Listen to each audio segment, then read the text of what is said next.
You should think of your life like the neoclassical growth model. Basically, in the neoclassical growth model, there is a secular growth rate, and big changes in the economy happen through exogenous shocks. And this could be financial crisis, or developments in technology, or changes in political regimes.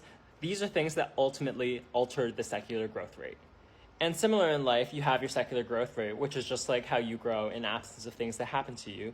And then you also have exogenous shocks, which are things that happen to you that ultimately change your trajectory in life. For me, it's a lot of relationships I've been in. It's a lot of friends that I've made that really changed the way I think, really changes what I value.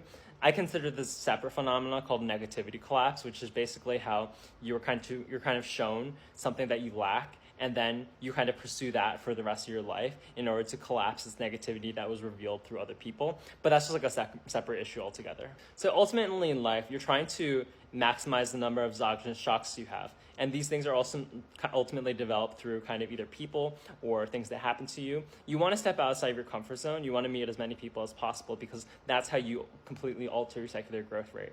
I would venture to say that the most successful people out there are the ones that optimize the number of exogenous shocks they go through. They find a lot of experiences that make them uncomfortable, and that alters their secular growth rate in a positive way. The contrary to this is that sometimes exogenous shocks can also decrease your secular growth rate. You don't want that to happen. In my head, that's just like trauma. You should try to minimize the number of trauma that you have in your life. And I get you can't really control that, but it is a random distribution, and you can't control the mean of it to a certain degree. In conclusion, I would recommend living according to the neoclassical growth model. You want to maximize the number of exogenous shocks that you go through. You want to increase your secular growth rate as much as possible because that's how you live a long and fulfilling life.